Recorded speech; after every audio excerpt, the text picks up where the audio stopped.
Noel Tichy, Professor of Organizational Behavior and Human Resource Management at the University of Michigan. Former head of General Electric's Leadership Development Center, Noel led transformation at GE.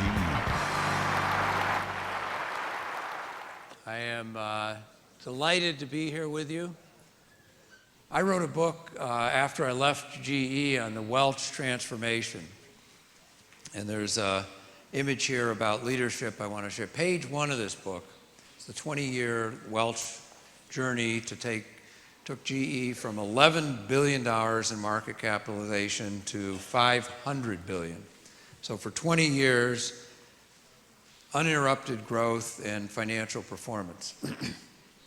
He asked me to come in and change leadership development at GE, a place called Crotonville, where 5,000 leaders would come a year, 50-acre campus overlooking the Hudson River in Austin, New York, 300-bed facility where people come for programs as long as a month.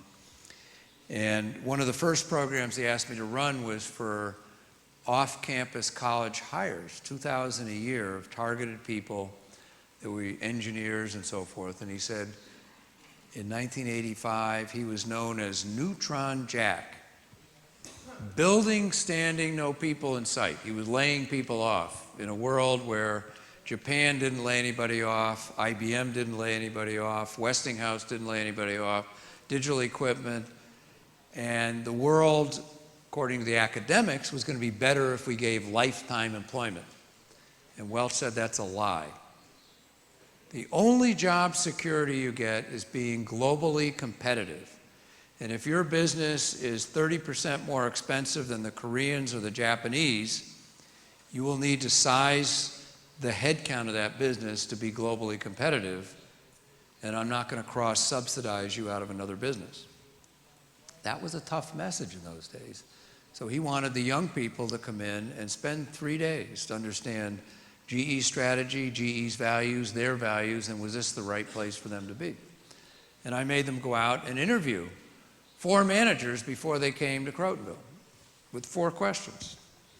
And you might think about a 22-year-old doing this survey in your own company. Question 1, what's the strategy of the General Electric company? Question 2, how do the values that Welch is talking about fit with the strategy?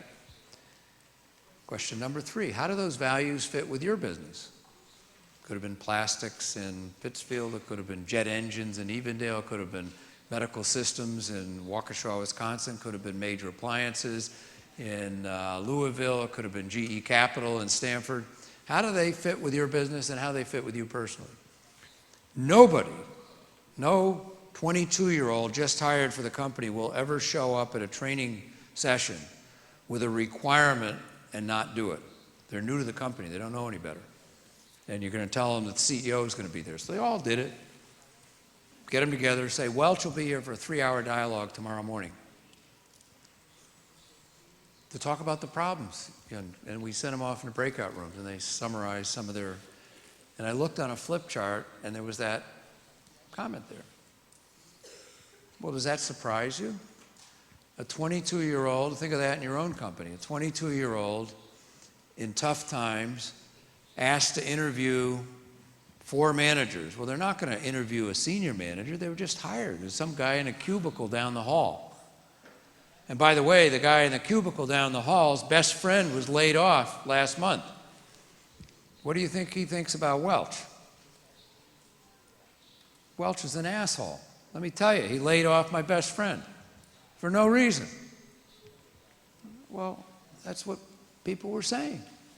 And I put it there to think about leadership. When you make tough decisions, can you live with that? Martin Luther King, what happened to him? They killed him. Gandhi, what happened to him? They killed him.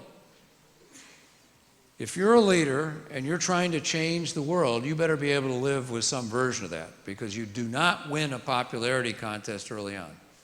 That's kind of why I started the book with that. The next guy I want to talk about is Roger Enrico, who is former CEO of PepsiCo, who ran a program, a leadership program, where he would personally take 10 vice presidents for 5 days and be the teacher. No consultants, no professors, no internal staff. He would teach strategy. He would teach leadership. He would have you have a project for growing your business, send you back to your business, either Frito-Lay in Dallas, Texas, or PepsiCo headquarters in Westchester, New York, or wherever you were, and then he'd bring you back for 3 days to see what kind of revenue you were going to generate as a result of your project. And Roger ran, when he was vice chairman, 10 of these in 18 months. We'd do the math on how many days. And twice a year, he would run it as CEO of PepsiCo. And the current CEO of PepsiCo, Indra Nooyi, would never have become CEO if he wasn't teaching in this program. That's where he really discovered the talent. When I ran GE's Crotonville, Welch would be there every other week for 2 years. CEOs tell me, well, I'm too busy. Well, write down the value of your company. How many employees? Oh, a very valuable company, 30 billion in market cap, 40,000 people. Well, Welch has 330,000 people and 420 billion in market cap, and he's been making record net income every quarter. You haven't. You must have a more important job. You know that's a bunch of crap. Is it a priority or not? Do you believe it's going to drive the performance of the company or not? That's the question. You're all too busy. Every one of you is too busy. Is it a priority or not? I'm working with Ricardo Salinas, and if you read the Forbes list, he's worth about $10 billion. Next to Slim in Mexico, he's number 2, running Grupo Salinas. Every other week, he's out in the organization teaching the new value proposition for his stores, working with the TV Azteca group, or working with the Usacell cellular phone business as head teacher. That's what I'm talking about. And it's not so easy, is it? You don't just show up, you got to prepare. You better have a teachable point of view. You better, what am I going to teach them about strategy? What am I going to teach them about people? What am I going to teach them? So it puts pressure on you to do your homework. Will you spend the time? That's the issue I just dealt with. We're all too busy. Is it a priority or not? That's a mirror test.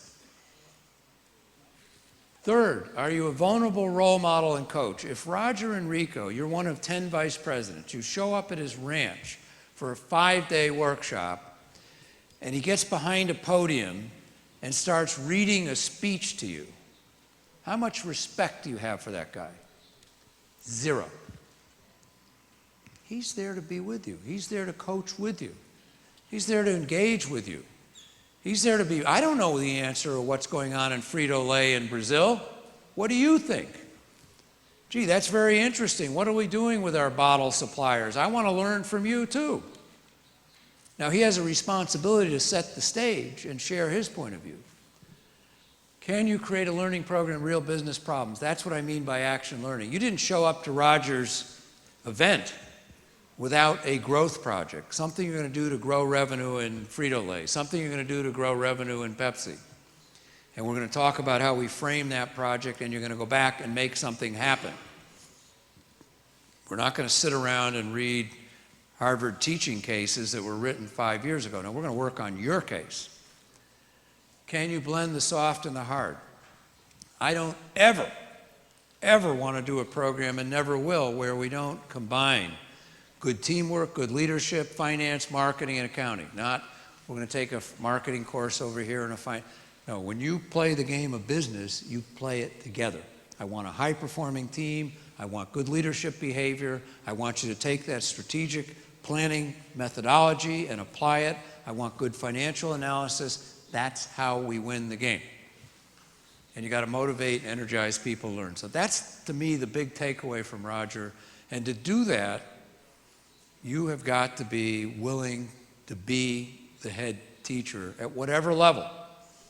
At Best Buy, we had store managers in 1,000 stores teaching the staff on a regular basis. They'd have morning chalk talk meetings, we used to call them. The kids would come in, and for 1 hour, they'd teach them about the customer segments, about the value proposition, how we're going to improve our performance. They'd look at the daily P&L.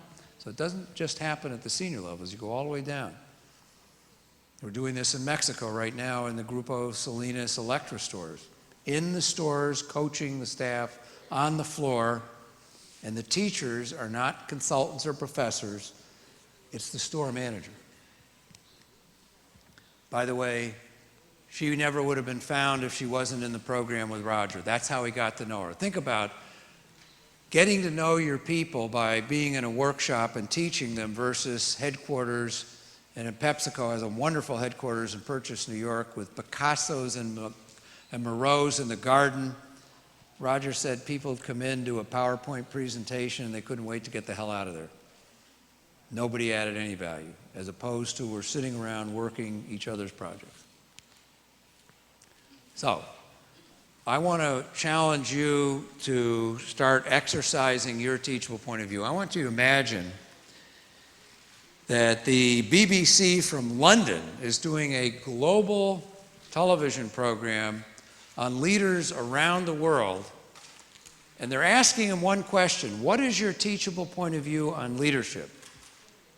And they were out with the kids at Google last week. They stopped by in Mexico City and visited Ricardo Salinas and his organization.